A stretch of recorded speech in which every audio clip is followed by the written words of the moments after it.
Good morning, good afternoon, and good evening, everyone. This is Toby with Minor Ridge Armory, and thank you for gracing us with your presence tonight or this morning.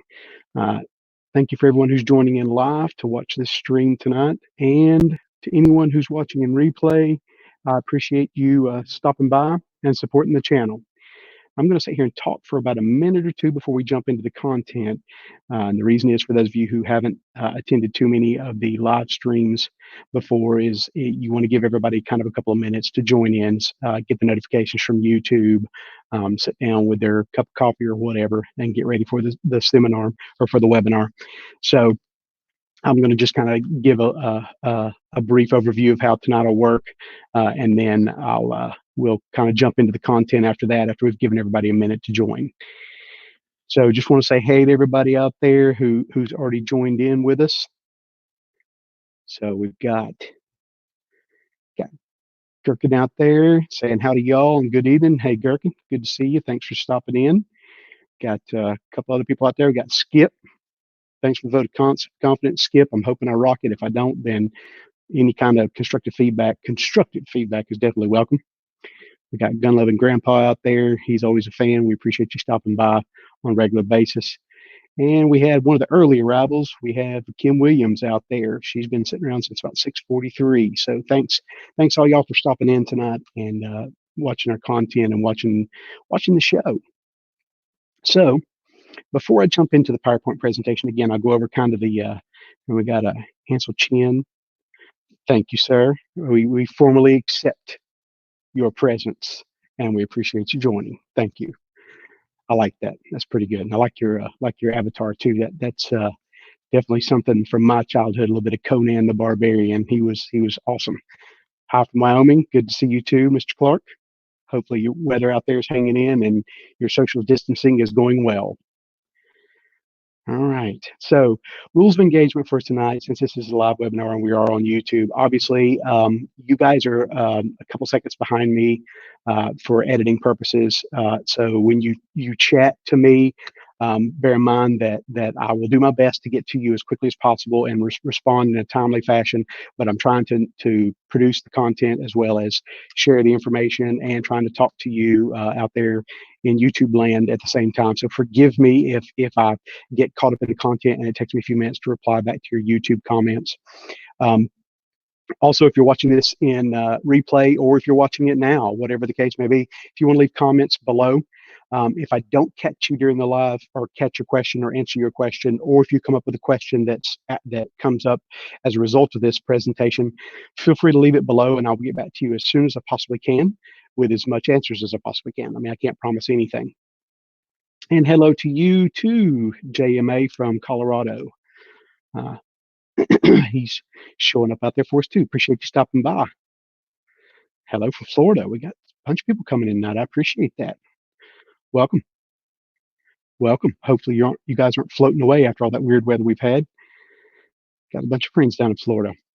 All right. So what I'm going to do is I'm going to throw up the PowerPoint content, and then I'm going to start with kind of a rough introduction of how some of this is going to, or some of the information we're going to be talking about tonight.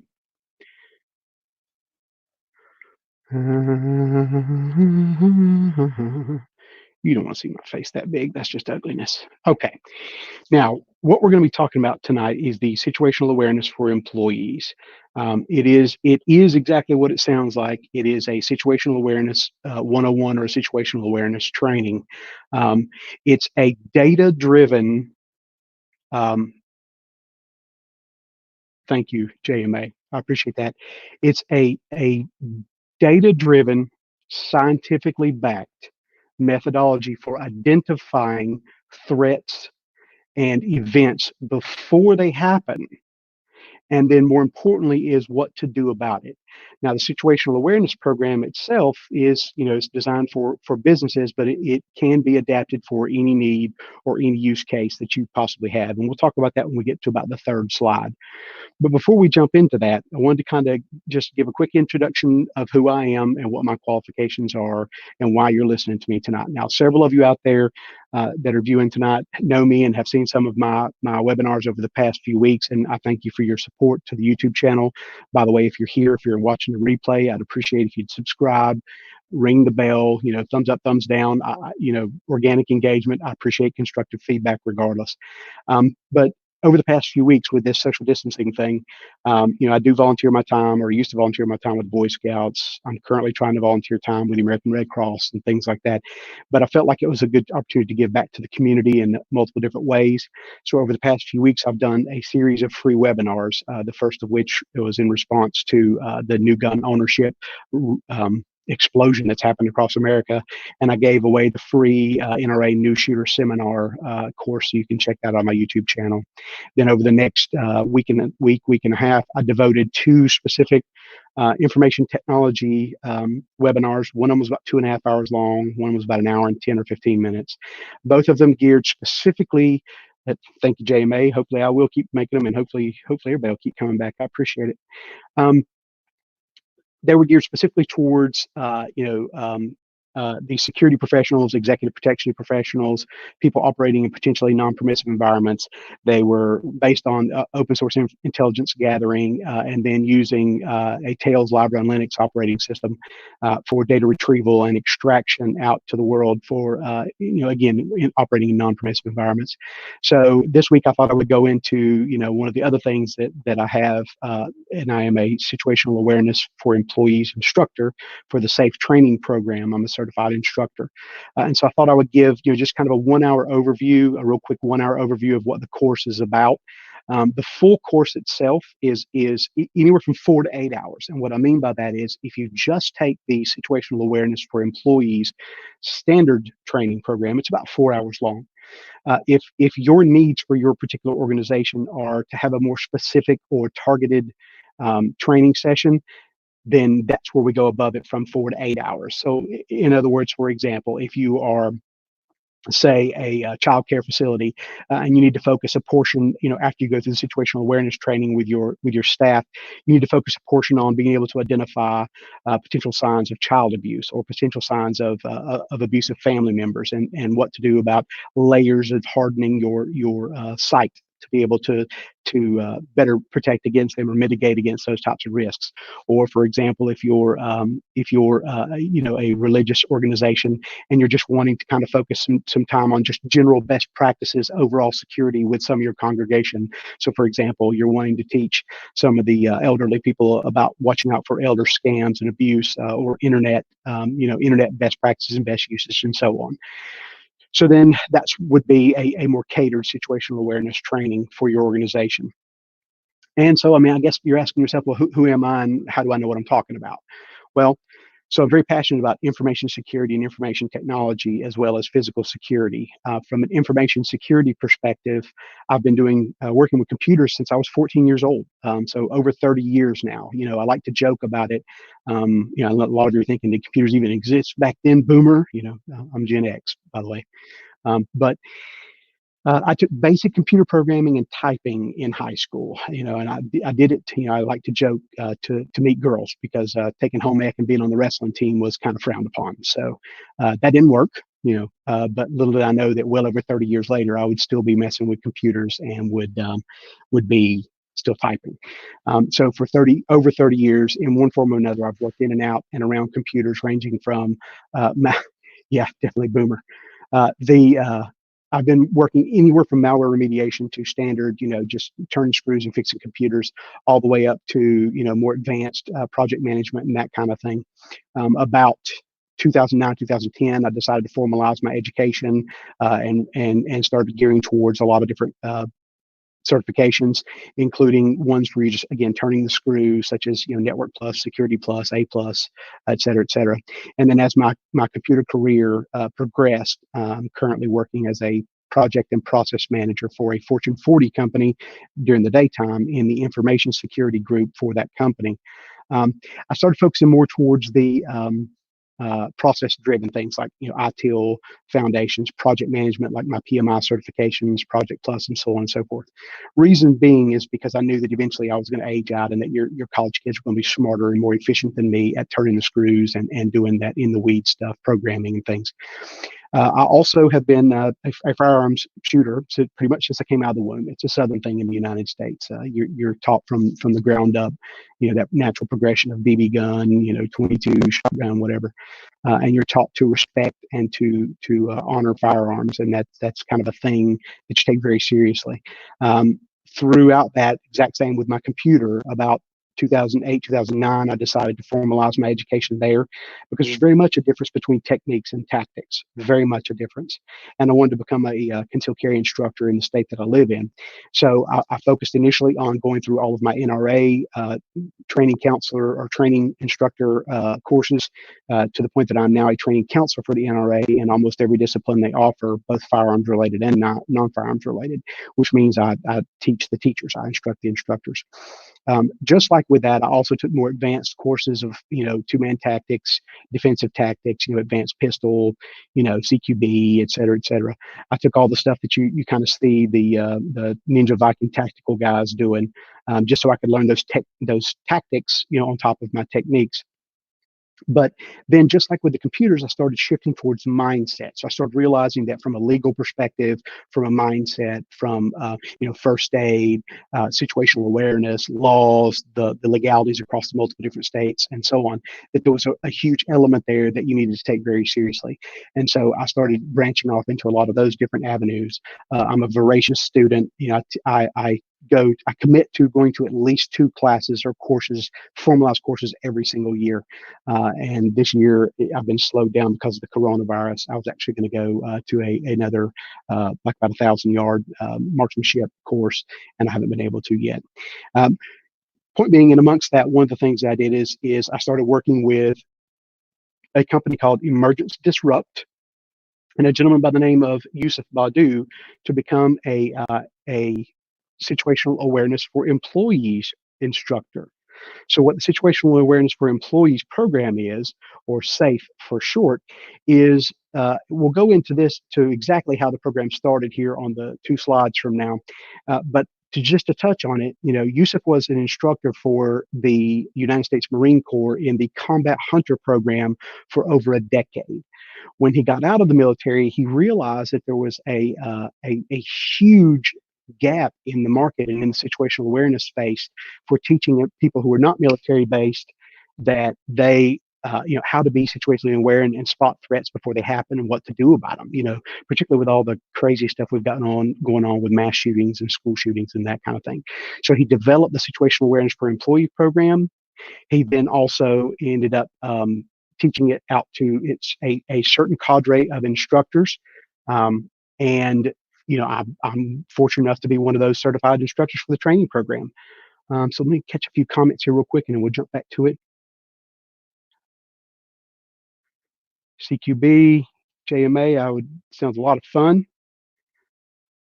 Really enjoyed my CQB classes and courses and learning again the techniques versus tactics. Thank you very much for your service. And I'm sure you know exactly what the Combat Hunter program is. Then I'm sure if you didn't take it, you heard about it for sure. So you can testify to how good this information actually is and how valuable it is. And again, we're going to go over about an hour's worth of the 4 to 8 hour courses that we have. And yes, thank you for the correction, Mr. Dragon. That is COVID-19 is the actual designation of the virus behind the coronavirus. The coronavirus has actually been out since 50s, 60s, 70s, and this is just the current incarnation of it, or mutation, I should say. All right, so I want to give a trigger warning. So some of the content that we're going to be discussing and showing is very hard to hear by some people. Okay, some of the images we're going to show, some of the pictures, some of the content, it may be hard for you to hear, it may be impactful to view and discuss. So if you're one of those people who have problems processing things, or you get offended easily or something like that, I suggest you may want to go ahead and tune out now. And I do apologize ahead of time because we're going to talk about things like, for example, we're going to talk about profiling. We're not going to talk about racial profiling because that's 12 shades of inappropriate and completely useless and ineffective when it comes to being able to actually do identification of threats and to be able to be situationally aware. It's completely useless. But we are going to be talking about things like profiling to be able to narrow down and filter down the results of everything around you and get your brain in the right place to be able to identify the things around you and filter them down to the things that actually matter. So I need you guys to leave your egos at the door. I need you to leave your politics, your personal biases, everything that you've got, just leave it at the door. Don't bring it in here to this presentation. Please don't post up anything inappropriate in the comments as we're talking through all this, and just stick with me. I think you'll actually be pleased with what you get. And hello, North Carolina, the most beautiful woman in the world there. Look at that. And JMA's given a definite thumbs up to the Combat Hunter program. Thank you, JMA. I appreciate it. It is amazing stuff. I haven't taken that particular course, their version yet, but I've taken a lot of Yusuf Badu's courses and a lot of his taken in a lot of his information. All right, so how did the S.A.F.E program start? How did the Combat Hunter program start? To be very specific, it started with an incident in roughly 2004, 2005 in Iraq, an incident involving the Juba sniper. Okay, so the Juba sniper, there's been romanticized or mythicized versions of the Juba sniper in a bunch of Hollywood movies that you see, and including some of the like the Chris Kyle movie and things like that. But the Juba sniper, excuse me, was taking out a lot of our guys. Right? I mean, a lot of guys were falling to the wayside when it came to the Juba sniper, until and everybody was just getting to the point that they were kind of terrified. You'd hear a shot and then one of your guys would drop, just like you see in the movies. So that kept going on for a long time, to the point that it was actually spooking the masses, so to speak. Our soldiers were just like you would imagine. We're beginning to mythicize this Juba sniper. He's somewhere 900 or 1,000 yards out, and he's up in a church tower, and he's picking off our guys and that kind of thing. And they were getting to where they were scared to go into town or go on patrols and go into areas. It was a really big deal, and it was really, really making an impact on particularly our Marines. Very sorry to hear that, JMA. So this is very passionate to you then, excuse me, very close to you, close to heart for you then, I'm sure. So all that continued on until this incident right here that you're seeing a photograph of. And again, this is one of those, I apologize for the trigger warning. So one of our observant designated defensive marksmen noticed a sniper, noticed the barrel sticking out of a car. He was able to set up and take a shot, and he was able to remove the threat and save lives that day. So afterwards, the Marines came in, they investigated this, and they took this photograph of this Juba sniper, and it literally changed the game from that moment forward of how the military operated and how they were hunting snipers, how they were hunting and viewed the Juba sniper as well as their enemy at large. And what they were able to do is, so just take a look at this picture, and let's just kind of break it down a little bit, and then we'll go into what they did about the information that they brought in from that. So if you look at this picture, so the first thing you notice is the obvious, right? So you've got this little baby laying here on the floor, and you see how you got the barrel wrapped, and you got scope on top of it and everything. So you guys take a swing at, won't necessarily get you to type it up in chat, but take a swing at what type of rifle you think that is. You'll get a lot of people say a Remington 700, you'll get a lot of people say maybe a Savage, those kinds of things. What that gun actually is an M4A1. Okay. That is a multi-thousand, M40A1, sorry. That is a multi-$1,000 custom built rifle from Quantico, Virginia, by Marines, for Marines, and the only people in the world who have them are Marines. Okay. So that means that, unfortunately, based on a previous engagement with some bad guys, that one of our Marines designated defensive marksman teams have been taken down, and their firearms have been taken from them. They were unfortunately killed. And so then these rifles are being used, or this rifle was being used against our boys after that. Now, a couple other things that I want you to notice about this rifle is I want you to, notice the scope, and we're going to come back to that here in just a second. Next thing you notice is this little digital zoom camera, right? So that's a no-brainer. Everybody knows, this is back in early 2000s. There's plenty better equipment out there now. Cell phones probably take better video than that video camera does. But the point is, they had the video camera in the vehicle ready to use. Why did they have that camera? What was the intent of it? What were they going to do with it? And then last but not least, I want you to notice this little Furby thing here, and we're going to talk about that too. So when the Marines started digesting the evidence of what it was that they were seeing here, they started breaking down the dynamics of each individual item and realized that we were looking at the situation, particularly with the Juba sniper, in entirely the wrong way. So a couple things of note was that this scope originally came out with an expensive piece of glass on it. It's glass that would cost many times just as much as the rifle. But this was just like a cheap Walmart brand Tasco scope, or just something that you'd knocked off that was 3 to 9 power or something like that.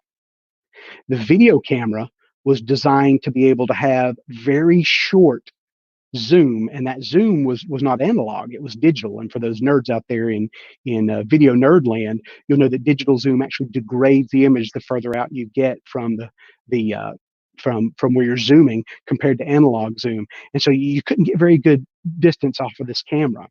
Now, of note, that camera was in the car because a lot of times they would be filming their propaganda for their recruitment for the next Iraq soldiers, or the next jihad specialists, and they would get paid for this. So they had to capture as good a quality and get it edited or get it brought into the propaganda agents as quickly as possible to make that money and to continue going. So they had to get good quality video, so they couldn't have been very far away, right? They couldn't have been very far away with that 3x9 scope that they had literally sawed off a super expensive good quality scope and put this little cruddy scope on there. They couldn't have been far away with that. So where do you think they were at? Oftentimes they were less than 100 yards in. It turns out the Juba sniper was not right, 900 meters away in a clock tower somewhere. He was literally across the street, or 50 yards away, or 100 yards away, taking shots. Now, another thing, the final thing I want you to notice is this sock looking thing, this Furby looking thing. So what do you think that is? I mean, again, I won't get y'all to comment up there in the comments, but I want you to take a second and think about what you think that is.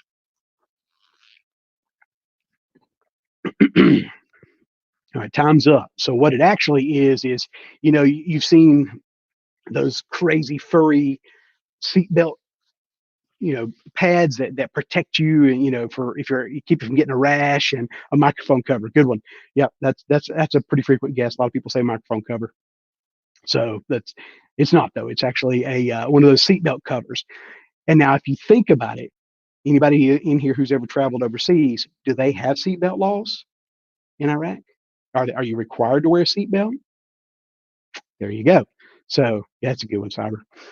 So there you go. So now think about it. So in totality, if you're looking at this picture, things just aren't quite adding up for the way that they thought. Again, Juba sniper, 1,000 yards away, taking shots. You got short range scope, you got short range video camera, you got this excuse me, this little sock thing used to prop it up that just didn't belong in the picture at all. So our guys were literally, 1,000 yard stare. They were looking out 900 or 1,000 yards for this sniper, and our DDMs, our designated defensive marksmen, were doing counter sniper operations out at those long ranges. When the reality is, the guys was in like 100, 150, or 100 to 150 yards at maximum. These guys, or this guy, wasn't super skilled. All right, so what do you picture?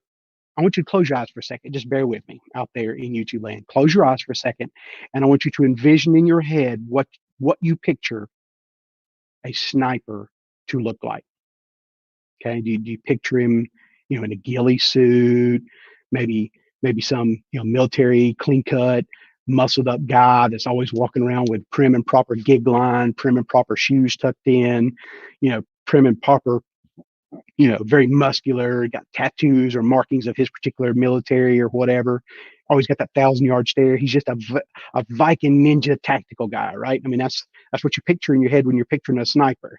You picture, Mark Wahlberg all painted up, although that's not Mark, but you get the general idea. This is literally what you're going to picture in your head when you talk about a sniper. So what do you think the Juba sniper looked like? Think he was some muscled up, super skilled,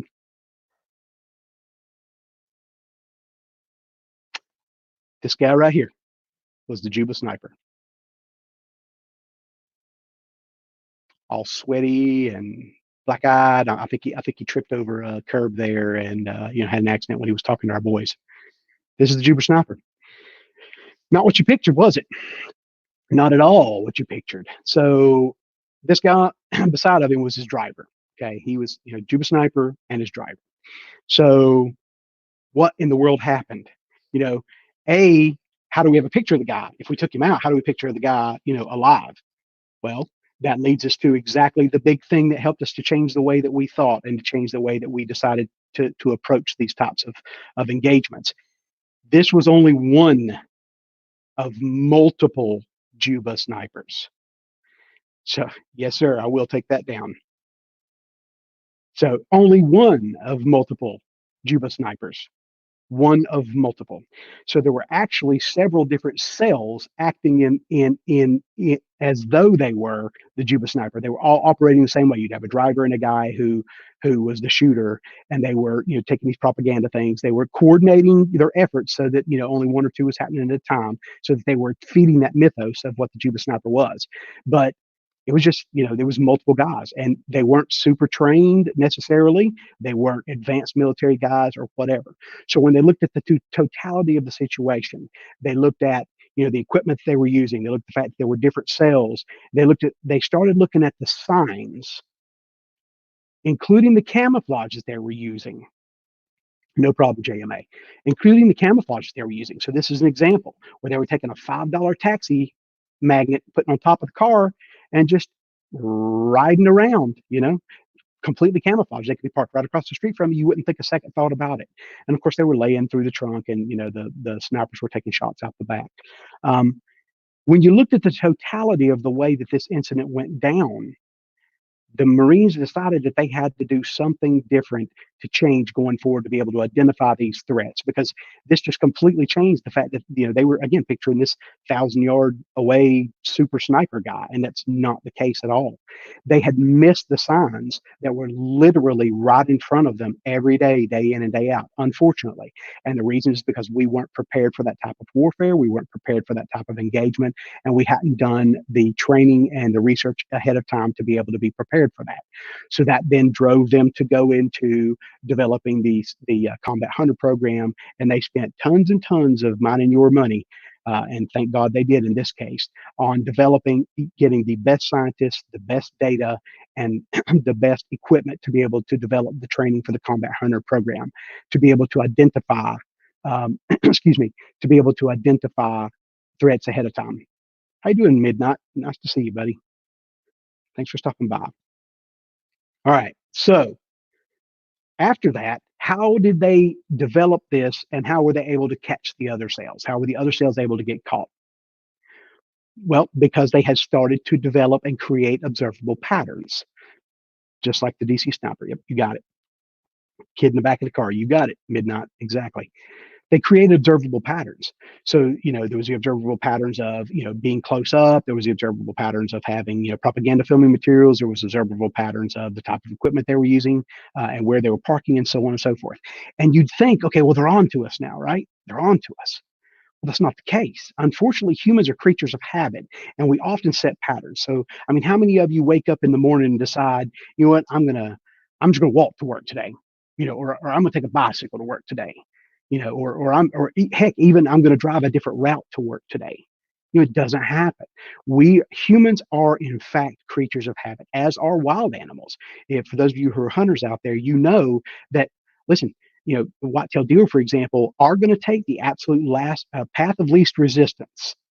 Now, they're going to have 500 different paths to get somewhere, but they're going to take the path of least resistance, and they're going to stick to those observed and safely patterned habits, because they know where their limitations and where their guardrails are and how they can behave in those situations. No behavior, whether it's animal or human or whatever, is just completely and totally and absolutely random. Once a behavior is developed, they're just hard to unlearn. I mean, that's just all there is to it. And so, basically speaking, all of these different Juba sniper cells were displaying these observable patterns, were sticking to their guns, so to speak, and we were able to then develop a methodology to be able to capture and to take out a lot of the other cells. Humans have needs that must be fulfilled. Okay, period. So you got to eat, you got to have shelter, you can't go for too long without sleep, you've got to have all these different things. And if you can operate within the confines, if you can operate within the confines of those patterns and of those needs, you can then assess a situation ahead of time, or assess, a pattern of behavior ahead of time for a human, and then you can act upon that pattern of behavior. Yep. JMA said that car travel, repeat showing are two of the big ones that we looked at. So he's talking about natural lanes of drift, NLDs. Um, that's a real big thing in the Combat Hunter program, and we're not going to go that in depth into that, but that is one of the things when we take the longer course that we actually go into is natural lines of drift or natural lanes of drift. I won't dig into it too much, but he's right. Being able to observable patterns of travel in vehicles is definitely a big deal. Okay, so we as an observer or protector of the world and around us and of our family members and friends want to be able to avoid an incident before it happens. We want to have that left of bang mindset. So bang doesn't necessarily have to mean a Juba sniper or, a school shooter. Bang could be, loss of a job. Bang could be, a tornado hitting your house. Bang could be, coronavirus hitting you, your family, and negatively impacting you. And you weren't necessarily prepared either financially or with the foodstuffs or toilet paper that you needed in order to be able to get through that coronavirus, social distancing, stay at home order. Bang can be any negative event of any kind that you don't want to happen. And so right of bang is a reactionary, like, oh crap, I'm out of toilet paper. I guess I'm gonna have to go get some pine cones. Okay. Left of bang is the mindset that you want to have of, oh crap, I wonder if the day's ever going to come that I'm going to have to crap and ain't going to have toilet paper. Let me go ahead and go out and buy some. So the left of bang mindset is what you want to develop in every aspect of your life, but in particular, we want to develop that with regards to identifying threats, proactive threat identification, looking for pre-threat identifiers and pre-threat indicators. So left of bang mindset for the sake of what we're going to be talking about today in observing heuristics and smooth.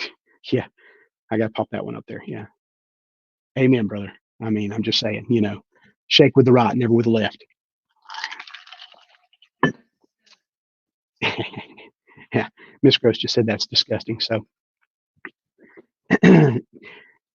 Jay May said my wife hates when I always try to stay left. Well, she'll love it if the day ever comes that information is needed, and I pray that it's never needed. But good for you and good on you.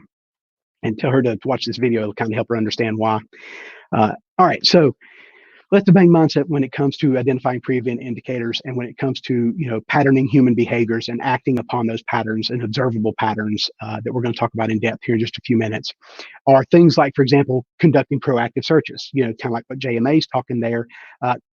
When you going into the room, being the guy who sets his back to the wall, being the guy who scans and looks around for, looks around for that one shifty guy who looks out of place, looks for the cameras to see where they're at. Not just good guys and not just bad guys look for cameras. Good guys do too, because that indicates whether or not how good the security is in the area you're in and that kind of thing.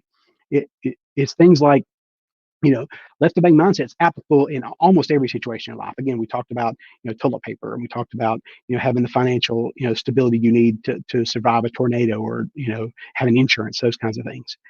It does not try to analyze all the information that that you're gathering. And as a matter of fact, you ignore the irrelevant information. So I just briefly mentioned walking into a room, and we're going to talk more into depth about that, and assessing everybody in the room. Everybody uses the token Nathan Bourne movie or Bourne Identity movie where he says, I don't remember my name. He's in the coffee shop, but I know that guy's right-handed and carries, and that guy can handle himself, and such truck out in out in the parking lot has a gun in it and that kind of thing.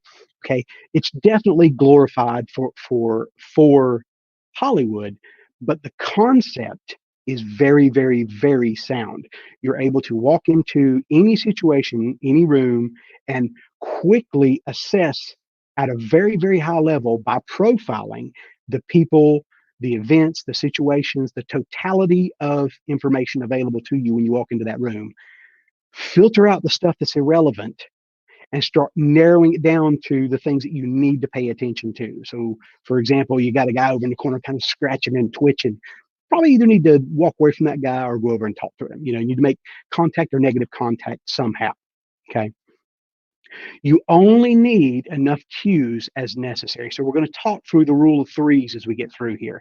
So for starters, you can't take in everything, and you can't look for cues in everything. There's just entirely too much information. So you got to filter down to what you need to look for, and then you need to filter down to the necessary cues in order to be able to make it an informed, data-driven, scientifically backed decision on what you should do about that particular situation. Okay. Now, is this going to be X plus Y equals Z, and you should tackle the guy, or if A and B happens, you should C, call the police. There is no such thing that I can tell you. But what I can tell you is the patterns and things to look for ahead of time, and what you need to know in order to make those decisions. When that time comes, the purpose is to make a reasonable, adaptable inference and to act upon it. Period. Act. Don't talk yourself out of it. Act. And we'll talk about that here in just a minute as well. So the basic principles of situational awareness is baselines, anomalies, and decisions. Okay. A baseline is basically you're establishing what the norm is. So if I walked into McDonald's and there was a clown in there and he was serving me a hamburger, is that normal? Is that a normal baseline? Yeah, I mean, it's Ronald McDonald, right? I mean, you expect a clown to be serving you a hamburger. What if I walked to Starbucks and a clown walked up to hand me a coffee? Hmm, that's not exactly a normal baseline. It's not exactly a normal behavior. And the beautiful thing about that particular baseline is, with very minor exceptions, 70, 80% of that baseline is going to apply no matter where you are in the world, period. So if you walk into a Starbucks, for example, anywhere in the world, you're not going to have a clown serving you a coffee. If you walk into a McDonald's anywhere in the world, it's a possibility you're going to have Ronald McDonald walk up and hand you a burger. Okay. So that baseline is good pretty much no matter where you are. Now, naturally, there's going to be cultural differences. Okay. So again, it goes back to profiling is not about racial profiling. It's or national profiling or economic profiling.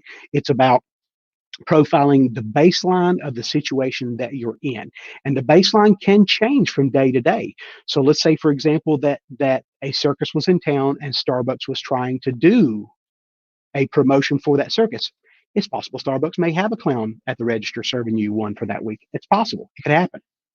So basically, what you're looking for is to establish what that baseline is and what it's supposed to look like. If you walk into a mall, is there mall walkers? I mean, is that normal? Is there stores right down the middle of the mall? Is that normal, or is it something weird? And then what you're going to look for is an anomaly. So the clown in Starbucks is an anomaly. The clown at McDonald's is not an anomaly. That's very much normal. And taking it one step further, you're going to look for above and below the baselines. So, for example, if you walked into that same Starbucks and there was a clown there, but there was 3 or 4 other employees standing around, and they were kind of laughing and chuckling and still getting your coffee, and you saw some balloons hanging on the wall. Well, that may be above the baseline a little bit, but it's probably reestablished a new baseline, and it's probably pretty good. And yes, so Midnight made a great JMA made a great comment. That is absolutely correct. Obscurity is always first and foremost. You need to identify everything when you go into any situation. And again, that's going to be situation specific and tactics driven. And Midnight made a great comment. Your gut instinct. So I will diverge on this for just a second, and we'll come back to baselines and anomalies. Your gut, your wife, for starters, for those of you who are married, your gut's even more, her gut's better than yours. I'm going to go ahead and tell you, sorry, women are much, much better at the whole gut sixth instinct thing. Sorry, they just are. But the reality of it is your gut may be more than just your gut. So let's say, for example, I'm sitting in a car and all of a sudden I get this creeped up feeling that I need to lock my doors. Well, your gut may be telling you to lock those doors because out of your peripheral vision, you may have caught in your side view mirror and not even know that you caught it. You may have caught some guy with, hiding, with his hands, furtive movements for his waist and making strange, unusual movements while pulling up a mask. And you just barely caught a glimpse of him out of the peripheral vision in your side view mirror. And you don't even know you did it, but your brain knows you did it. And your brain knows what to do with that information. And it's telling you always, always, always, always trust your instinct and get the heck out. Because what does it hurt? If your instinct says get out of the situation, then get out of the situation. So anyway, so back to the anomaly thing. So above the baseline, below the baseline. So above the baseline would be, the clown was there. He's not normally there, but there's balloons. Everything's okay. So you're reestablishing a new baseline. Or what if the clown was there, but the employees were there and they were being very nervous? Okay, that's two completely different above the baselines. If they were acting all nervous and sketchy and kind of cowering away from the guy at the front counter, that's an anomaly above the baseline that's not good. It's not establishing a new baseline, that's establishing a potential bad precedent. Well, then there's the things below the baseline. So what if you walked into that same Starbucks and usually there's three people there religiously, there's always three people there. But for some reason today, there's only one, and that one's acting kind of very standoffish and trying to rush you and trying to get you out. Okay. Now that doesn't mean some bad stuff's going down. Okay. But that is a below the baseline anomaly that indicates that something is going on, and it may require pulling on that thread. Identify. Seeing if you can get something unravel and figure out what's going on. May have to Google that one. That might actually be worth a chuckle for all of us here in a little bit. Um, okay, so you've got a baseline. You've got an anomaly, whether it's above or below. So if you've got a baseline and you've got baseline plus anomaly equals a decision. So you've got to make a decision. If you've established a baseline, you witness an anomaly above or below the baseline, you've got to decide and do something about it. Now, does that mean, I saw the guy and he was acting sketchy, the clown, and the people were countering, I should hurdle the counter and tackle that clown and just beat the red nose off of him and then call the cops? No, of course not. That's not what it means. It's going to be situation specific. If you think by chance, hey, this place is probably getting robbed by a guy dressed like a clown, those people are scared, whatever, slip out, call the police, whatever the case may be, so it's going to be specifically midnight attack on him. Yeah, he definitely punched the clown. So, punched the clown. So, gonna leave that there. So, you got to make a decision. The decision is going to be context based and it's going to be relevant for the situation that you're in. Yeah, oops, for sure. Relevant for the situation that you're in. In order to help you make those decisions, you need to keep it grouped in threes, two at a minimum, but grouped in three. So in other words, you're going to look for three of the things that we're going to talk about. We're going to talk about proxemics. We're going to talk about we're going to talk about biometrics. We're going to talk about a bunch of different things as we progress through this 1 hour presentation, and then even more in depth in the 4 hour, if you guys contact me about that. But if you observe any three of those anomalies, you've got to make a decision. Okay. Again, that decision is going to be specifically based on the situation. I can't tell you what to do in any given situation.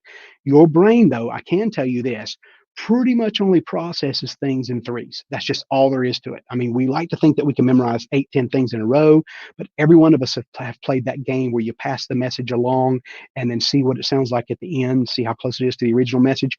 And every one of us have seen how much you fail miserably at that. There's a reason 911.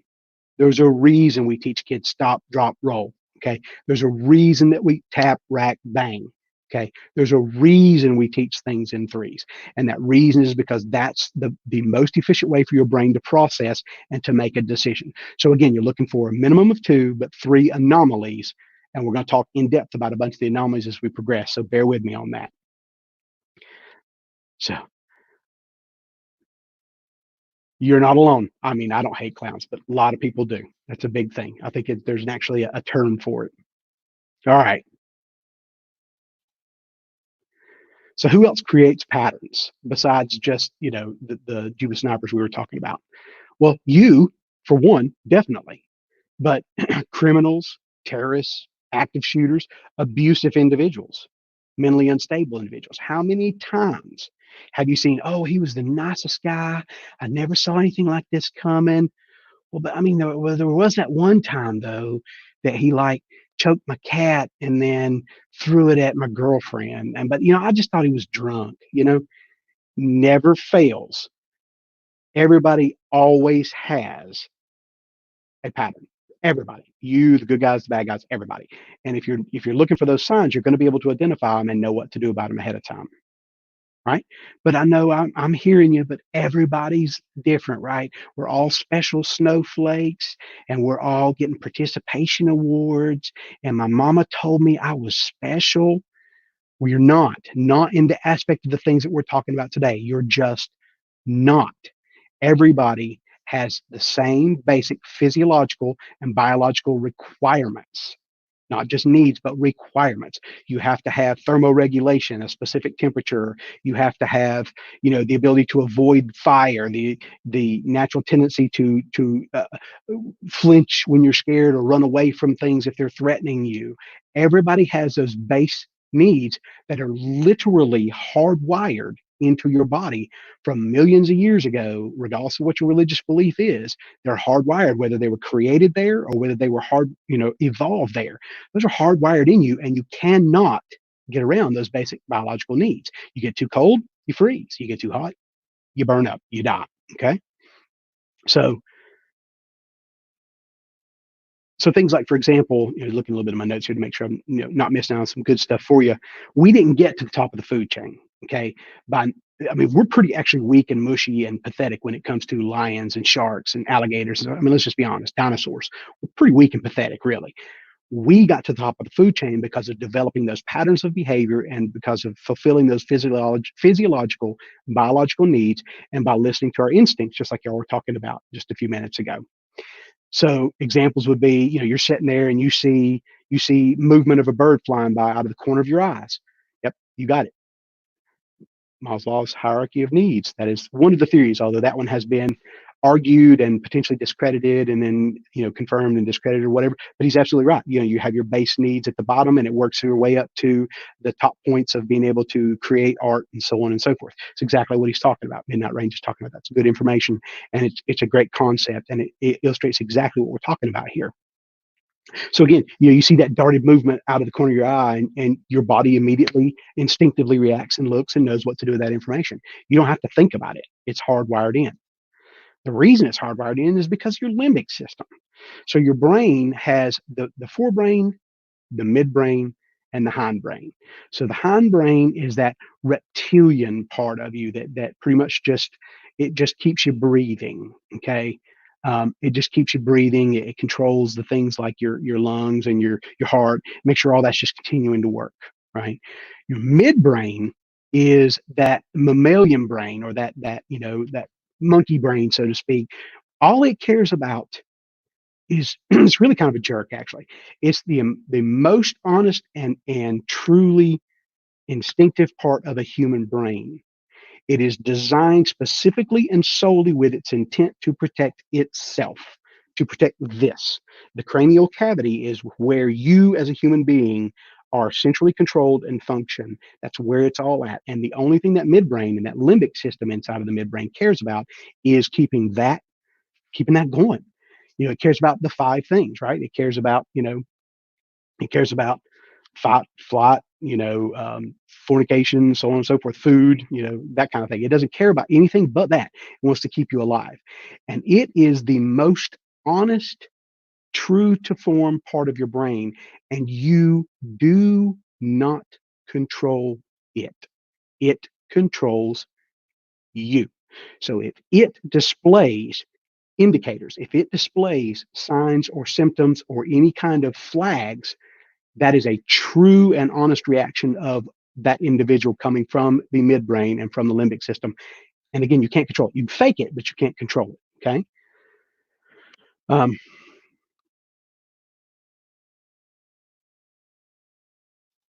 glad, glad you came to the channel, Midnight. Please subscribe and like.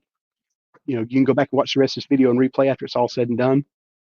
If you didn't catch enough of it, uh, you're smart enough to be here. So I appreciate that. And the only way you learn, we're all smart in what we're smart at. Everybody's smart in this or that, but you're smart because you're here and you're learning and trying to grow. So good on you. Okay. So when anything happens to you as a human being, we've all heard about your body dumping chemicals into it. You know, they get that about 28 different chemicals that your body, when your limbic system begins to react to a stimulus of some kind, generally when it comes to the fight, flight, or freeze response, um, it's going to start dumping chemicals to bioregulate inside of your body. And of those, some of those 28 chemicals are just designed to counteract the other chemicals. Adrenaline obviously is, it's preparing you immediately for that flight situation or fight situation. It's going to give you an extra boost of strength. It's going to start pulling in the vasoconstriction, pulling in the blood to the central parts of your body, pushing it up to your brain, to the limbic system to protect itself, and pulling it in from the extremities. Because let's be honest, in most cases you can actually live without a hand, but you can't live without your brain, and so your body knows this and it starts acting accordingly. It's going to dump a bunch of cortisol into your bloodstream. That's immediately going to stop your digestion. It's going to give you sugar, which enhances your energy. It enhances your focus and your ability to see and to assess the situations that's going on around you. And of course, it's going to dump dopamine. It's just three. This is just three of the 28 to 30 chemicals it dumps into your body. That one's a temporary pain inhibitor. I mean, how many times have you heard the stories of people? Oh, I didn't realize my arm was broken until half an hour later. Once we got out of this thing. Well, that's because of dopamine. Okay, so point of where I'm going with that is all of these things happen. And again, all the other chemicals are happening outside of your control by the limbic system. You cannot control that this is happening. It's just happening. Okay. So I won't go too in depth into a bunch of those different chemicals and what those chemicals do for you, but we'll move on to the next one. So the way that these cues are going to manifest, when the dopamine starts flowing, the adrenaline starts flowing, if your limbic system's scared or whatever, may be more subtle as we've adapted. Thanks. Wish you hadn't left us, Miss Gross, the most beautiful woman in North Carolina. But thank you for stopping by. So the they may be more subtle now that we've adapted and we've learned how to. So, like for example, a car screeching by you with a horn blowing at 5 feet away from you, your body's desensitized to it and it's adapted to being able to respond to that. But you're still going to have a biological response and a nonverbal response that if someone's looking, they can still see it. But if you are in a completely comfortable situation, someone makes a loud bang, no matter what, you're still going to have a fear reaction or at least look or jerk. If you don't, then that means you knew it was about to happen ahead of time. And that's an observable behavior that you can say, okay, everybody looked but him. All right. See you, Cyber. Thanks for stopping in. Appreciate you being here. Um, So we've gotten good as humans at being able to lie or to hide things or to mask behaviors, but ultimately speaking, the limbic system doesn't lie. And if you're looking for those cues, which we're going to talk through some of them as we progress through this, then you're going to be able to identify and do something with it. she does indeed look like she's about to get stomped by Godzilla. So they're hardwired behaviors and they are part of your startle response. So we'll move on to the next one. All right. And again, it's your brain trying to protect itself. It don't care about you. All it cares about is protecting itself. So in life, you develop what I commonly refer to as file folders. So a car riding by you and honking the horn 5 feet from you is a file folder. You're used to what that sounds like if you live in an urban area. You're used to that happening, and so you know how to respond to that. You know what's outside of the baseline of if there was that and a tire screech, that might be an anomaly and something that would cause you to actually look. Uh, Everything that you have ever experienced constitutes those file folders that you have built up inside of your mind. And just picture it like a computer system, right? So you've got all the folders and all the little files inside those folders, and you tuck them away in the different parts of the hard drive. And when you need them at the spur of the moment, you're going to go and pick that up and you're going to open that file and you're going to use the contents of it. So it's built of everything that you have ever experienced in totality in your life. Now, that can be good, it can be bad, or it can be incomplete. So, for example, a good file folder would mean I have seen this exact situation many times before in my life. I know exactly how to respond to it and what to do. I have responded successfully 99 out of 100 times with this particular piece of behavior or this particular action. And that's what you're going to do. Bad could be a file folder that was created based on, watching movies, listening to rumors, and not having complete information and knowing what to do with that, or having inaccurate information that you then are acting on in a negative way, that and actually causes a negative potential outcome. Incomplete could be, what, I just don't know what to do. I got nothing. I I see this thing happening, but man, I got nothing. Your brain just didn't know what to do. How many times have you heard people when they talk about an active shooter situation say, well, I thought it was fireworks, man. I thought that, I thought it was, even though it's not the 4th of July, even though you know that there's not going to be fireworks inside of a movie theater, you got an incomplete file folder because you've never experienced that type of event. You don't have a way for your brain to process it. Your brain doesn't know what to do with it. Now it's going to naturally try to roll back to the limbic system and to that mammalian brain and tell you, get up, run, right? But you're going to freeze and try to rationalize through that potentially and do something with that information that could then cause a negative outcome for you and for the ones you love. So a good way is to visualize to fill in some of those gaps. So, you hear people talking about, particularly in the firearms industry, when I'm taking a lot of the firearms training, you'll hear people talking about, you know, um, going into, that I picture, having a plan, Mattis's quote of, be cordial, be polite, but have a plan to kill everybody in the room or whatever the case may be. They have visualized, you walk in a room, just like Nathan Bourne or Jason Bourne, um, knows exactly, I'm going to take this guy out and then that guy and that kind of thing.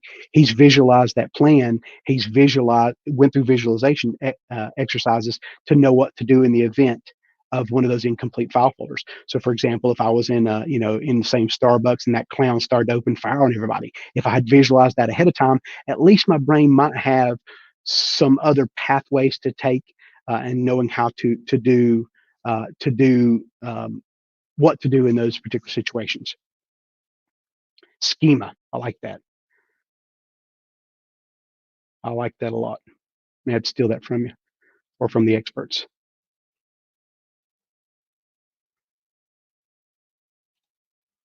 Yep, that's a good point. Good night. Even though I've shot a lot, but you still don't expect it necessarily.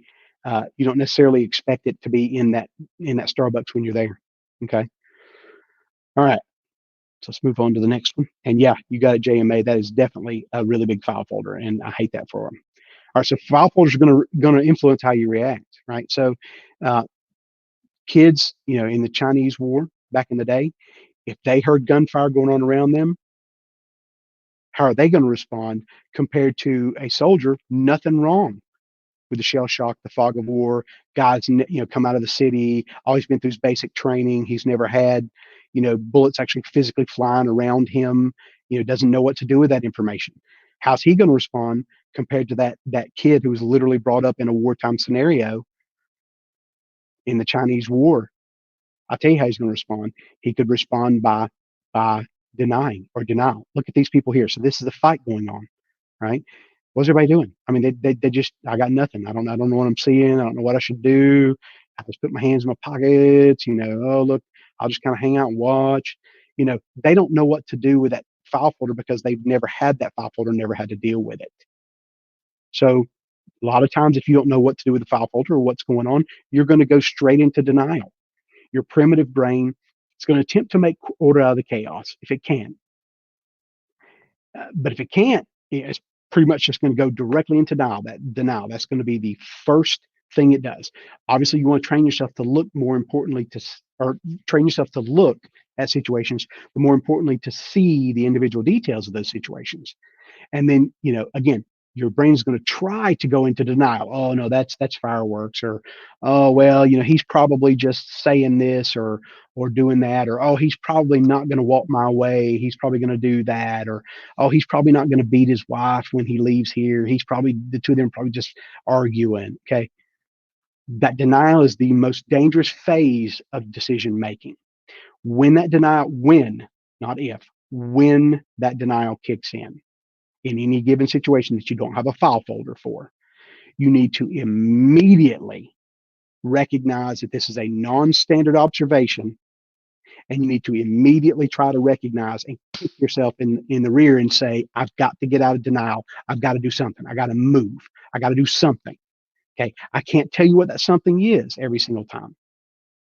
I can't be there for you every single time, but you need to understand that denial is rampant, and you got to be that Action Jackson guy who grabs a hold of the reins and just does it for yourself and does it for your family, gets them out of that situation. Okay. Again, visualizing exercises can help to fill in some of those gaps. So, like I said, I thought it was such and such. Oh, they probably just arguing now and then they'll be fine. Never, ever, ever, ever try to explain away someone's behaviors or actions. When you hear that, oh, he was the nicest guy, and until that one time, blah, blah, blah. That is the wrong thing to do in every single situation. Never try to explain away their behavior or actions. Always, always let their actions, their behaviors, and their words speak for them, and then you decide accordingly. So Ansel Chin mentioned the OODA loop. That's observe, orient, decide, and act. That is a old school concept that is still good today. You observe everything going on around you. You orient to what is happening. You make a decision, and then you actually act. Okay. And thank you, Midnight, for sharing the story on that. And thank goodness for your grandpa. Thank goodness for your grandpa. All right. So some survival signals. Okay. Your limbic system, like we talked about,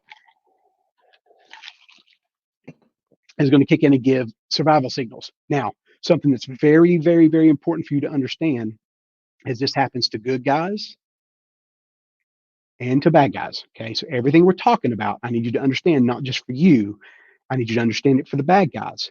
So, for example, fear, apprehension, suspicion, hesitation, doubt, gut feelings, curiosity, humor, et cetera, et cetera, et cetera. If you see a guy who looks scared, but nobody else around him looks scared, and he's heading in a beeline straight for a group of kids or something like that, he looks absolutely terrified. His limbic system is doing something to him for some reason. Now, I'm not saying he's going over there to do physical harm to those kids or whatever, but something is terrifying that guy, and you might need to go, you might need to go and just start pulling that string, see if you can unravel a thread and see what's going on with that guy, and help him, help determine what that fear is causing and why he's being apprehensive, and move on that, make a decision based on that. Okay, excuse me. And again, remember that's your autonomic nervous system and your limbic system. So there is literally no way that you can bypass a lot of these cues, whether you're a good guy or a bad guy. So you need to learn how to look for them and how to act on them.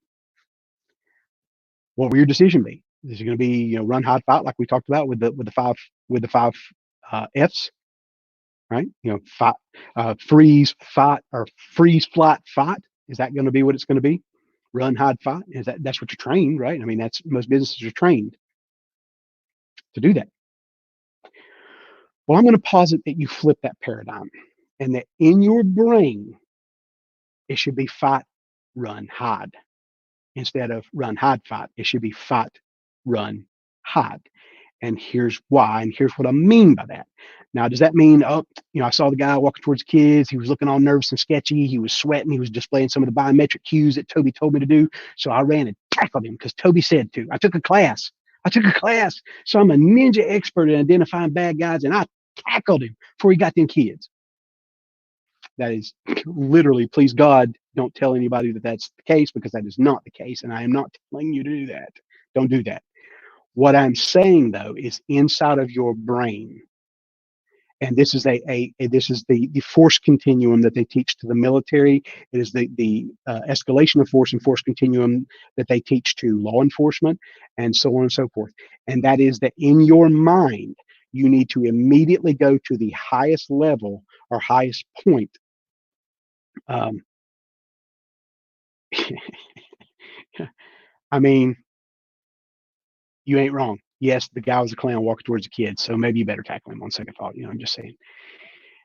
It is easier. It is much harder for a human being to make the fight decision than you think it is. We are much further away from those stages in our evolution. We're to a civilized society now, and so on and so forth.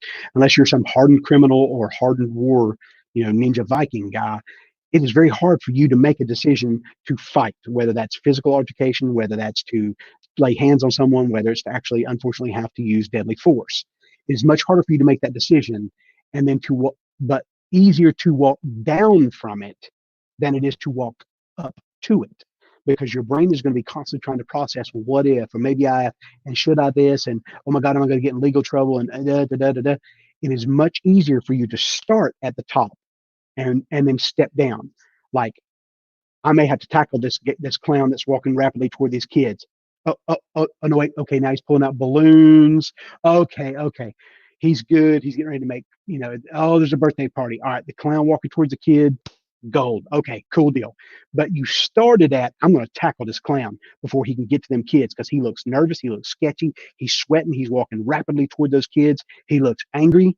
Oh, oh, oh, balloons, right? So you walk down that force continuum.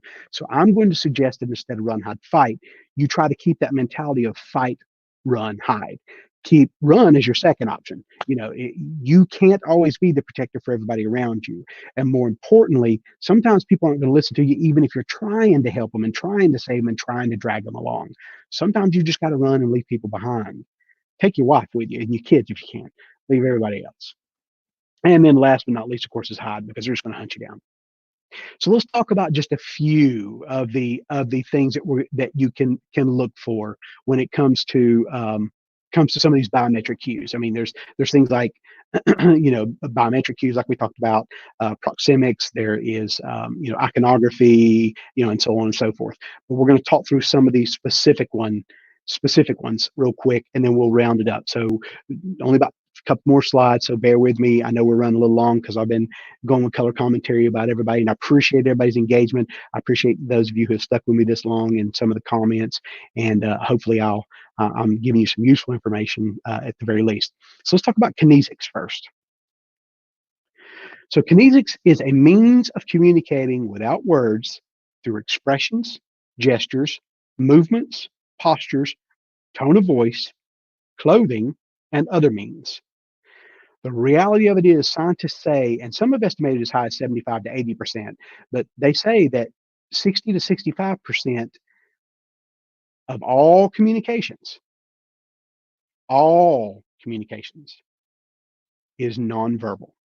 So in other words, that smile at the wrong time, that raising the eyebrows at the wrong times, that nose scrunch at the wrong time, those kinds of things are always, excuse me, speak much louder than your words. And the reason is because oftentimes that's your limbic system giving off those nonverbal cues, and you can't fake them. Most people aren't even aware that they're doing them. Now, some of your experts, your CIA, ninja, super spy guys are trained to be able to control some of those things, but you can't control it all, and you can't control it at all times. Your limbic system is always going to leak. Okay, there's always going to be those little tiny cues, those little tiny indicators that something's going on. Now, can you spot a lie 100% of the time? No, not at all. That is, if anybody anywhere, even with the most credentials in the world, tells you if X happens, like they cross their arms or they're lying, or if they look away and won't look at you, or if they look up into the left, they're lying. If they're right handed, they look up into the left. Clearing your throat is at wrong time sets people off like crazy. It does indeed, but it doesn't necessarily mean you're lying. So if anybody tells you that you can spot a lie based on the limbic cues, they're lying to you. You cannot. But what it does mean consistently every single time is that your limbic system is leaking a cue of some kind about something, right? So try to view it as comfort versus discomfort.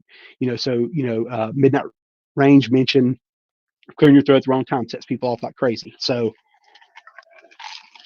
your limbic system may be having, that's a great example. Your limbic system may be having a response to a negative observation of some kind, whether it's a smell that you didn't even know was happening. Your body may be processing a smell or a taste of the drink that you just drank, and your throat begins to constrict to try to either remove, to either open up the airway with more, or to remove the ability for you to swallow into that. And so you start clearing your throat. It could be pulling moisture away from your mouth because you're getting nervous or scared, and you don't know you're getting nervous or scared. So it's a leak. It's a cue from your limbic system. So it's a great example. But it doesn't necessarily mean you're lying. It means your limbic system is giving a cue that something's going on. Okay. And this is key to situational awareness. The more you try to hide them, the more they stick out. The more you try to hide those feet movements or those little indicators, the more they're going to stick out. So let's give a real world example.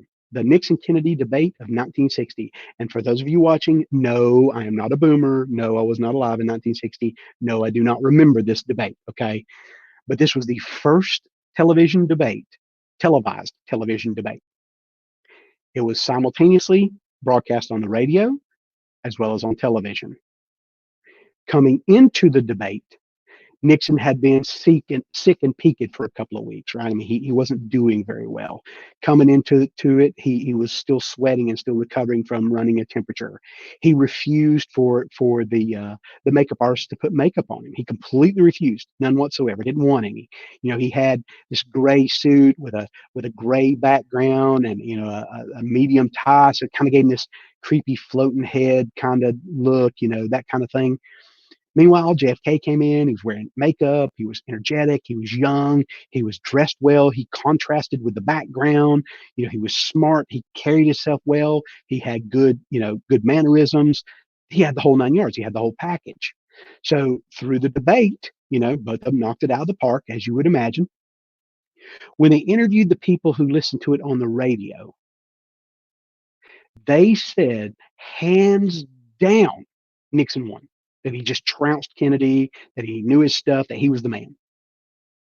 But every single one they interviewed who watched the television show was the exact opposite.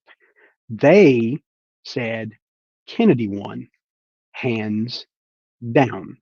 And it was because they had those visual stimulus to be able to add. They had that kinesics to be able to help them to understand, or I'm sorry, to help them make that decision of which one they felt like had won the debate, and which one did a better job, and which one looked more virile, and which one looked more healthy, and just which one looked like they'd do a better job of being the president. So another thing we can talk about is proxemics. And again, I'm blazing through these. It's trying to get as many of these topics covered as I can, because this is just a teaser for the full 4 hour or 4 hour plus class. And so, bear with me, and I'll try to get through some of these and kind of hit all of them or some of them at a high level. And then if you're wanting to learn more, again, contact me offline after this is over with. So proxemics. Proxemics is a term that was coined back in like the 60s or 70s, and it's an interpretation of the spatial distances. It's culturally and situationally relative, and it's a big part of dynamics of human interaction. So, for example, in Indian culture, they have it's a lot of times it's based on the family unit and social gatherings. So they'll have shared social or shared eating spaces where they'll actually share communal food, communal drinks, and that kind of thing. And so their proximity and proxemics to one another is very close and very, very touchy. Where now in America, about 1 arm's length or a little more than 1 arm's length is where we want you to stand, right? So the distance that you have in relation to another human being, or that they have in relation to you, communicates comfort. It communicates their relationship and association with you. It communicates their interest level in you, or you in them, or an aversion to you or them. How many times have you seen somebody back away from, a girl in a bar backing away from a guy because she just don't want nothing to do with him? Those distances are driven both by conscious and unconscious and limbic system controlled leaks or cues. And what I mean by that is that woman backing away from that guy in the bar may just be instinctively backing away from him based on a limbic leak, not because his breath smells bad. It could be where her brain's telling her, you need to distance yourself from this guy. Okay. Also, orientation. And again, we can't get super in depth into a lot of these because of the amount of time we've got here available, but you need to understand that distancing and orientation are both also parts of the game. So Basically, proxemics is 1.5 feet, 0.45, half a meter is your intimate space. It's your wife, your kids, giving somebody a hug, that kind of thing. And again, this is more Western society proxemics than it is, some of your Middle Eastern and Indian cultures and that kind of thing. Personal space is about 1.5 to 4 feet. Your social space is 4 feet to 12 feet, and then a public space is 12 feet to 25 feet. These can be used to indicate pre-event indicator in ways such as, for example, if a guy has a backpack on and he is scud locked, let's take that clown. Okay, he's got his backpack on and he's scud locked on those kids and he's heading there and he's just headed towards them. He looks sweaty, he looks a little angry, he looks a little sketched out, looks like a little super hyper focused, and he's so focused that he breaks proxemics, like he bumps into people, or he walks right in between a couple who's talking without noticing that, hey, you just broke proxemic spatial distance between this couple. You just invaded their space. That's an indicator he broke proxemics. The exact opposite's true as well. So if you've got two people and you don't know whether they're affiliated with one another or not, or what the relationship is with one another, whether they fit together like glue or not, look at the amount of space in between them. Are they in that personal space? Are they in social space? How are they interacting with each other? How's their body turned? Again, like we talked about, pointed towards or pointed away. Okay. Proxemics is part of the overall equation of being able to decide or being able to make those pre-event indicator decisions, identifying a baseline and anomalies, and then acting on them. All right, let's talk a little bit about biometrics. Hyperfocusing, that's a good one. You got it. Hyperfocusing is absolutely a good one because your brain has gone into, you've pulled into your foveal vision, you've gone into a tunnel vision state, and your body is focused on fight, flight, fight, flight, or freeze, and is identified on what it's focusing, going straight in for. So that's a good one. So biometrics, and he just touched on one actually. That's a good segue straight into the subject we're getting to talk about. Biometrics equals life or life signs. Metrics means measurements. So biometrics are the cues, are the autonomic reactions to stimuli. Again, we talked about the 5 Fs, fight or flight. It's that rush of hormones. So, for example, to Midnight's point, can you make your eyes, your pupils dilate? Can you make yourself stop sweating? If you're having a panic situation and your body's starting to sweat, or it's overheating, or if it's starting to constrict the blood vessels and pull everything, can you make that stop? No. Good guys, bad guys, it doesn't matter. You cannot control that. That is a fear-based response, or a response to one of the 5 Fs that you cannot control. Your limbic system is leaking and it's giving that indicator. And so if you're seeing, he bumped into the crowd as he was walking through, he broke proxemics. His eyes are fixed and focused. He's not paying attention. He's developed tunnel vision. That's a second biometric sign. And he's real sketchy, and he's grabbing his backpack and he's fiddling with his backpack as he's walking towards that group of kids. Okay, that's 3 anomalies to a baseline. You've got to make a decision. Okay, got to make a decision. Plain and simple. It's a clown, so we all know what the right decision is. I'm kidding. I mean, only partly. Reddening of the face is another good biometric cue, right? So reddening of the face is an uncontrollable limbic system response where your body is increasing the amount of blood flow to your face for some reason. So these 3 pictures are a great example.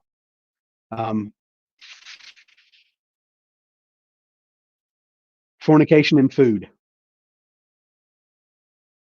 Fornication and food. Freeze, flight, fight, fornicate, procreate, food. Good question, by the way. I keep saying 5S, and I keep punching right through it because the 3 important ones we're dealing with today are the 3 main ones. So this is a good biometric cue example. So the lady to the left here, why is her body, her limbic system, pulling blood and putting it in her face and pulling it in? It's overexertion, right? So, but you're able to identify that baseline around her and say her face is red because everybody's is red because she's overdoing it, right? She's exercising, or she's overstimulating her body. Why is this guy's face red? He ain't winning. Let's just put it that way. The guy ain't winning. He's a little on the upset and downside because he ain't getting his way, right? So that's a biometric cue that he is not controlling. Now he could bring his patience down, or his respirations and stuff down, and control that and try to reduce his anger, but he ain't controlling that. Okay. Why is this guy's face red?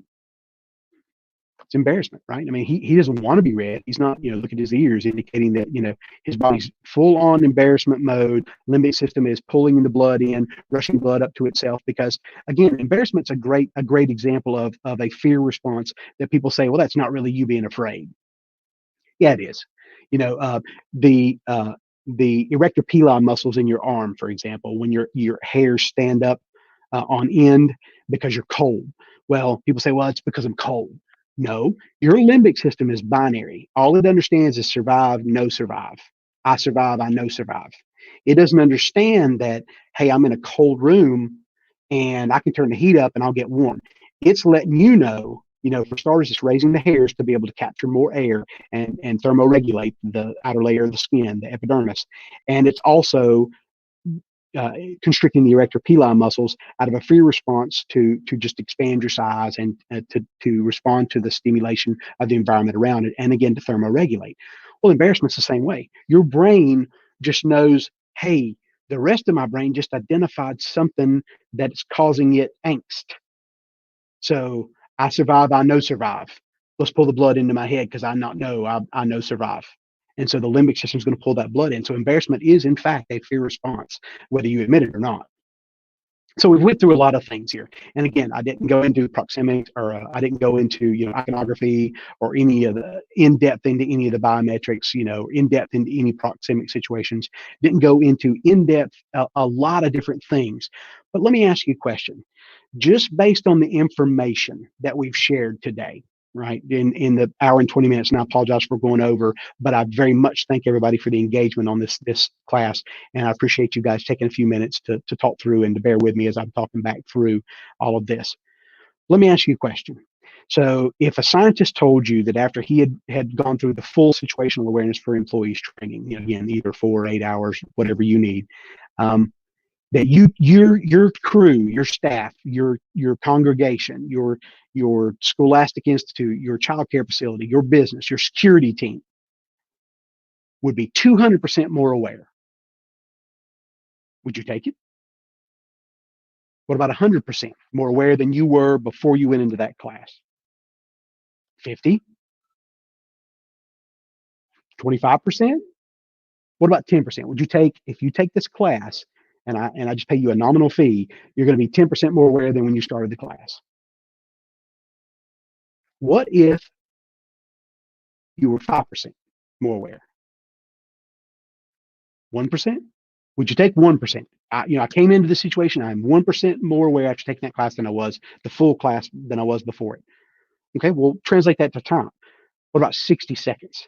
If you take this class, you will be 60 seconds. You'll have 60 seconds more time ahead of ahead of a negative event of some kind, to be able to assess the situation, a pre-event indicator, and to make a decision and to act upon it. Would you take 60 seconds? Would you take 30 seconds? What about 5 seconds? Would you take 5 extra seconds of time given back to you in a real world situation to have identified an event before it happened and to be able to act upon it for your protection or for protection of those under your mantle? I can't answer that question for you, but what I can tell you is what we went through today is just an overview of the situational awareness for employees training. And again, I did go a little longer than an hour because we had some good engagement. Had I not engaged, I think I probably could have kept it to about an hour. But I'm glad. I mean, I really appreciate you guys jumping in here. This will be available in review or replay on YouTube for as long as YouTube allows me to leave it up. So share this out to everybody around you. Okay, this isn't just for me, or just for you who are watching tonight. This is for anybody who can benefit for the information. After we leave here today, Mining Ridge Armory You can find me at Mining Ridge Armory on Facebook. You can like and subscribe and everything here on YouTube. You can find all of my links and content and classes and so on at miningridgearmory.com. If you have, um, yeah, definitely watch the beginning midnight. Go back and watch all this afterwards until you get to the point, and then watch it 12 more times, and then show it to your wife and tell her about clowns, and it'll be awesome. Um, if you have any civic organizations, religious organizations, scholastic institutes, child care facilities, businesses, security teams, personal defense, anything like that, that Mining Ridge Armory Consultative Services can assist you with. And I don't just mean the situational awareness for employees. I mean, if we can assist you with, being situationally aware, if we can assist you with base level firearms training, if we can assist your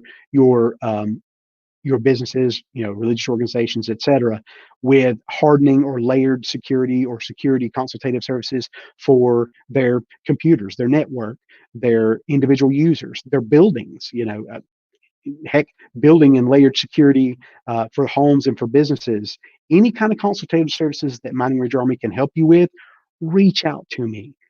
Reach out to me directly and I will help you if I can. But more importantly, if I can't help you because you live too far away or because I don't know something, I am not too proud to admit that I don't know something. And I'm not too proud to get you to someone who can help you because I'm going to be perfectly honest with you. I do this on the side. Like I mentioned, I do project and process management full time for a Fortune 40 company so I can pay my bills. This is a passion for me that I do on the side to try to help everyone, to try to actually educate them and to bring up society as a whole and to help everybody around me. When you leave here today, you can watch this and review, share it with everybody. Okay. Share this with everybody you think could benefit from the information. When you leave here, Audible is your friend and Amazon used books are your friend. Okay. Audible, you can get a free trial if you haven't already done so, and you can get like 4 audiobooks or 3 audiobooks for free, and then you can cancel at any time or whatever the case may be. They're your friend. When you leave here, if you don't go take the full situational awareness for employees training from one of Yusuf Badu's approved instructors, and by the way, if you live somewhere where I can't get to you, contact me directly and I will get you to someone who can. I will get you the name of an instructor in your area who can help you. You're very welcome, JMA. Very welcome. Read these books. Okay. Read them or get an audiobook and read them. Left of Bang outlines the full, for the most part, it outlines the full Combat Hunter program in written form. It's different, obviously, in nature than the situational awareness for employees because it's focused um, more on military, but it still gets there. The Gift of Fear by Gavin DeBecker, quite frankly, anything by Gavin DeBecker is amazing material, but The Gift of Fear goes over the content that we've talked about and touched on earlier about that sixth sense, about what your fear response actually is, about how your brain is actually digesting things in nanoseconds that you don't know it's digesting, and how fear is actually a sign and it's a gift and you need to listen to it. What Everybody Is Saying by Joe Navarro, and Joe Navarro, anything Joe Navarro writes is gold. That man, when it comes to body language, when it comes to biometric cues, those kinds of things, is just the guru of gurus. When Violence is the Answer, It is the Only Answer by Tim Larkin is a very good deep dive into social versus asocial violence and those encounters and how normal humans like us who are watching this do not respond or think about or process information in the same way that predators think about it. So that asocial versus social violence is something you need to understand in order to be able to realize the dynamics of the situation you're in before you even realize the dynamics of the situation you're in, because the predator's already there and you're not. Okay. Again, obviously, if you see something, say something. If you think you see signs, domestic abuse or child abuse, or, a friend is, potentially suicidal or has PSD issues or Al-Anon or that kind of thing, for the love of God, help everybody around you. For the love of God, society has gotten so crazy. Just help everybody. Just help them. And with that, I'm going to pop up a few of these comments.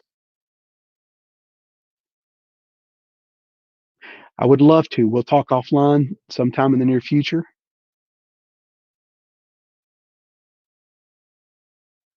I agree with him. Take the class if you can. Books are good. The Left to Bang book, I think, is probably what he's referring to. It's a great book, and it's very good information. It's supplemental to being able to take the class, but the class does go through, adult learners in particular. Again, I only touched on like three of the subjects, kinesics, proxemics, biometrics, that kind of thing. I didn't go into all the different subjects that you can go over, and I didn't give specific examples of each. Right. So when you're in class, I'll give examples and we talk through, and you can bounce off of one another and learn and grow, and it stair steps up. Appreciate it. I love the icons. I try to keep them simple. You're welcome. I appreciate you showing up. Hopefully, we didn't let you down, and hopefully, you guys can do a good, just as good or better than I did. Um, you're quite welcome, Krav Maga. I need to come. That's TJ Security. Well done. Thank you. Appreciate that. I clicked on the wrong one, but thank you, TL Security. I appreciate that, and I appreciate the vote of positivity. Krav Maga. I need to come talk to you about some Krav Maga. That is one thing that I have actually the weakest in is of all of my security training and security realms and everything I focus on. The actual, Brazilian Jiu-Jitsu, Krav Maga, physical hands-on is one of the things that I'm actually uh, more than rusty at. I haven't taken any martial arts in well over 20 years, and so I guess I'm giving away something there. Ansel, great job. Good job on being there's a certified S.A.F.E instructor. So Ansel, if you want to post up here in the chat, rough city or rough area that you're in. So if anybody's in your area that they can see it, feel free to do so. Same with anybody else up there. Skip, I think you're one of the, if I'm not mistaken, I think you're one of the instructors. Post up right here in the comments the general area that you're in, area that you cover for being able to do those classes. So like I said, if I can't get to you, I can get you to one of these guys through through we have a private Facebook group and other means of contacting one another. San Francisco area, there you go.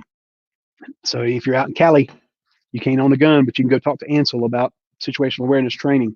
Please, please keep doing the good work out there, sir, on the other coast. Maybe one day I'll be able to meet you, maybe the Protector Symposium or something. Yusuf will probably go to that again this year. Thank you, Cyber. Appreciate it. You too, man. I appreciate you tuning in and sending people my way.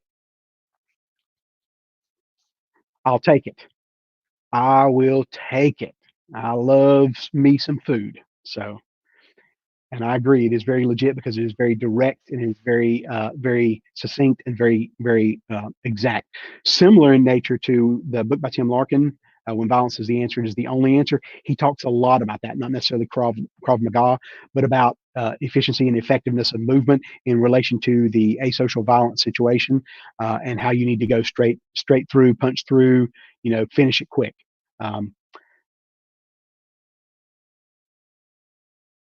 Come to Colorado, I'd love to. New Mexico area, there you go. Anybody in New Mexico needs situational awareness for employees training, Skip O'Brien.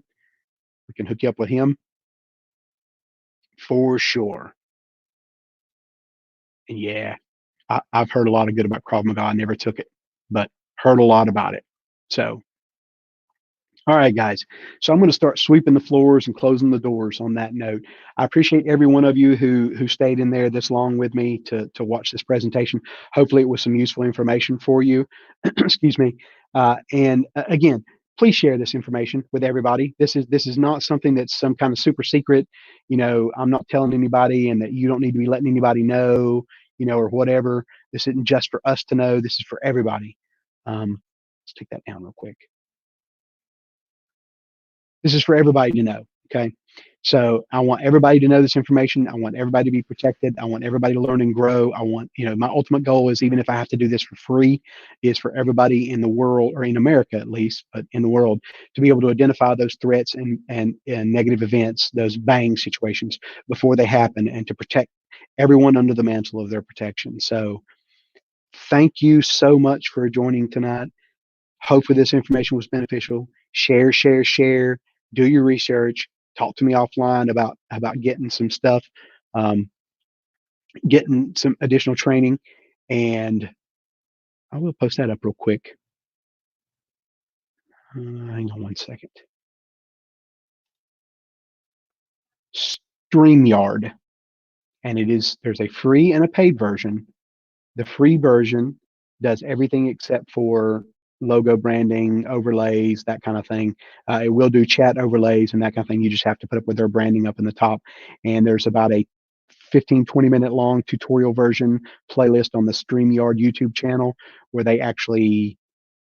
he walks through in like 15, 20 minutes, shows you how to set this up and how to get it going and how to use it and how to do everything I just did, with the exception, of course, like I said, you can't do like your personal overlays like this one right here. Right here, you can't do that, and you can't do things like branding your banners like we've definitely squirreled off here a little bit, but like where I put up use of information overlays, you would only be able to do something like theirs in the live to StreamYard. That'd be the only one that would be available to you. Can't do custom ones like that, those kinds of things. So, but at any rate, so again, hopefully this information was useful to somebody, including the little bonus information there about StreamYard, where I was telling on myself a little bit. And the chat's built in natively to StreamYard too over to the side, so you don't have to actually go out to YouTube and keep all that going. Anyways, thank you so much for joining. Until we see you out on the range, you keep living your dream.